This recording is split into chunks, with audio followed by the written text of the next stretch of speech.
to be looking at the determinant of a square matrix. It's section 7.7 in our book. And first, just a little backstory on where the idea of the determinant comes from. Obviously, you've seen the idea of a determinant before in quadratic formula. You may remember the part under the radical was the determinant. Well, this is a formula that honestly you don't really see too often. If you have a system of equations with only two equations and two variables, so it would look like this. Obviously, all the a's, b's, and c's are constants, and the x's and the y's are your variables. So similar to most of the systems you can find, there's actually a formula to get the answer. Now, the problem is the formula is kind of complicated for both.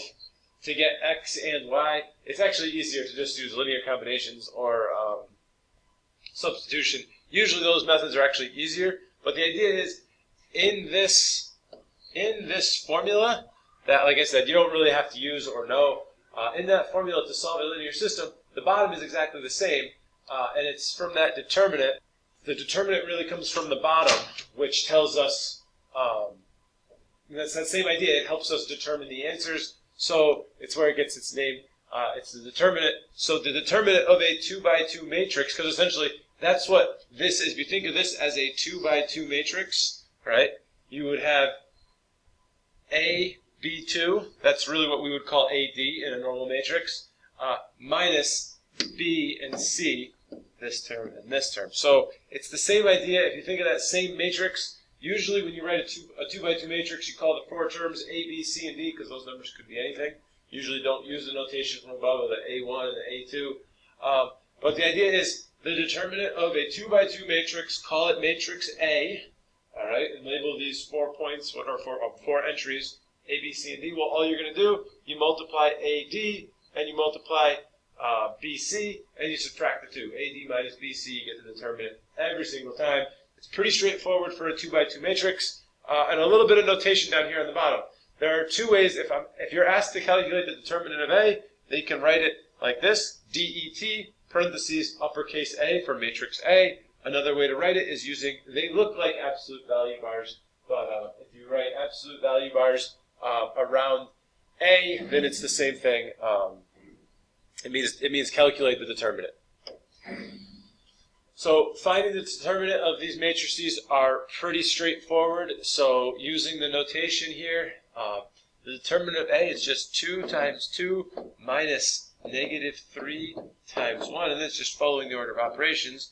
4 plus 3, so this determinant is 7. If I look for determinant B, well, this is 2 times 2 minus 4 times 1.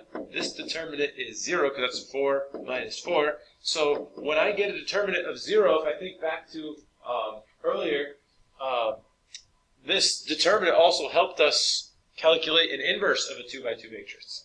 Because this determinant is, because determinant A is not equal to 0, it has an inverse.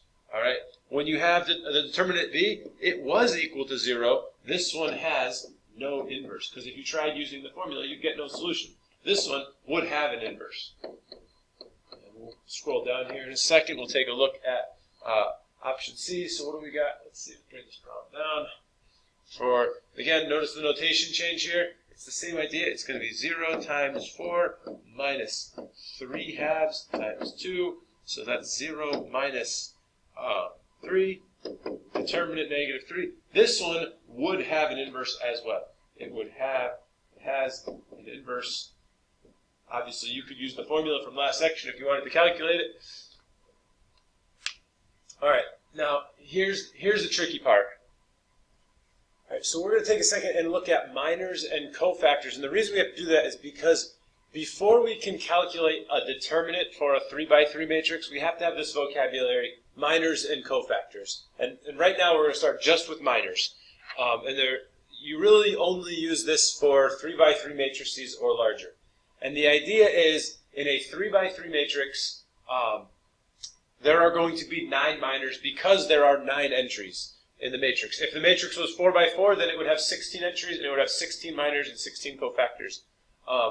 So the idea to find a minor, it depends which entry you're looking at. Like the first entry we're going to find is minor 1, 1, so that's this 0 right here, we're going to be looking to find the minor right there. And the way you're going to do that is if you're finding the minor of this entry, you're going to delete everything in that row and everything, or you're going to ignore, delete, whatever you want to word, everything in that row and everything in that column. What's left will be a 2 by 2 matrix, and you need to take the determinant of that matrix. So to take the determinant of this, going back to the last slide, it's multiply here, that's -1, minus 0, so that determinant would be -1. Now you're going to get to see this several times, right? Each time with this matrix. So, and again, it doesn't matter what order you go in. So minor 1, 2. Minor 1, 2 means row 1, column 2. That's this entry. Row 1, column 2. What I do, I cross out, I cross out. What remains is a 2 by 2 matrix. I multiply, that's 3. I multiply, that's 8. And I do the subtraction, so that would be -5.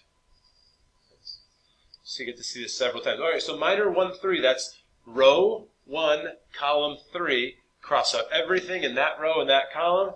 Multiply, multiply, and subtract. So 0 minus -4, minusing a negative is a positive. All right, so that's 3 down, 6 to go. Finding our minors here. Minor, row 2, column 1. That's this entry. Row 2, column 1. Rows always come first. So what we're left with is a 2 by 2 determinant. I've got 2 minus 0. 2 minus 0 is 2. There we go. All right, hope we're not going too fast here. So finding these minors.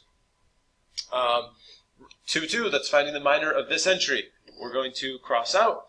That's 0 minus 4, -4. All right, I'm going to start. Minor 2, 3, so that's this entry. Row 2, column 3, 0 minus 8, -8.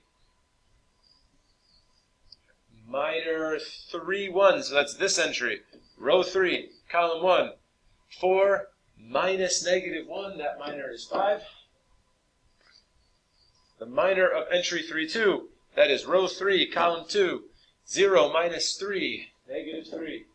All right, so if you tried to do this, we'll do the last one without actually crossing anything out. Column 3, or row 3, column 3, that's going to be 0 minus 6. Your minor would be -6. Now, minors are actually the hard ones. If you can do minors, cofactors are really just as easy. All right? So, the idea for a cofactor. So, where I get this idea, I and J are these two numbers. That doesn't look very much like an I and a J, but an I and a J. Those are these two numbers. So every entry is found by two numbers.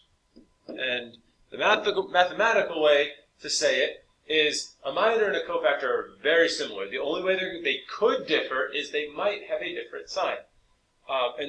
What you do is you add up I and J. Like right here, I add up 1 plus 1, that's 2. Because it's even, the minor for entry 1, 1 and the cofactor for entry 1, 1 stay exactly the same.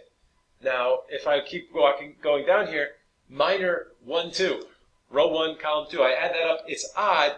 The only thing that's going to change when I change from a minor to a cofactor is that that entry now changes sign. So instead, the minor was -5, its cofactor is +5. So there's kind of a pattern here. You're going to notice as I go down this row, 1 plus 3 is even, so this cofactor stays exactly the same. Adding 2 plus 1, that's those entries, that's odd, so that means I'm going right back up here. This number comes down, but when it does, it changes sign, and again, it's because the entries changed. So 2, 2 is even, so we're going to keep it exactly the same. -8, well, I'm sorry, 2 plus 3 is odd, so that -8 is going to change signs. So, and then last but not least, it's going to be 5, 3, 5 stays the same, -3, and -6. I think I'm going to make sure I wrote that right. No, I'm sorry. This cofactor should have changed signs. That's my mistake. And once you've got that, that's the difference between a minor and a cofactor. So what I'd like you to notice is there's a little bit of a pattern here. If you noticed, this stayed the same sign, this changed signs, this stayed the same. This changed signs, this stayed the same, this changed signs. This stayed the same, this changed signs, this stayed the same. That pattern is going to continue for as big as, like your first entry, entry 1, 1 will always stay the same for a cofactor. All right, entry 2, 1 will always be a sign change, and that pattern is going to help you as you go forward. So what we are going to do, and we're going to do this actually in class together, what you can do is you can write down this definition, because that's really how we're going to find what the idea for today, the determinant of a 3x3 matrix. I will show you how to do it tomorrow in class. And I think I'll show you the first problem, so you can take a second, pause. The idea here is to find a determinant. You take the sum of any row where all you do is add the row where each entry is multiplied by its cofactor. So cofactors are going to be the ones that you really want to find, that you need to be comfortable calculating. Bring those questions to class. Questions on cofactors and minors. This will be the question that we do in class, so we'll be ready to go tomorrow. I will see you then.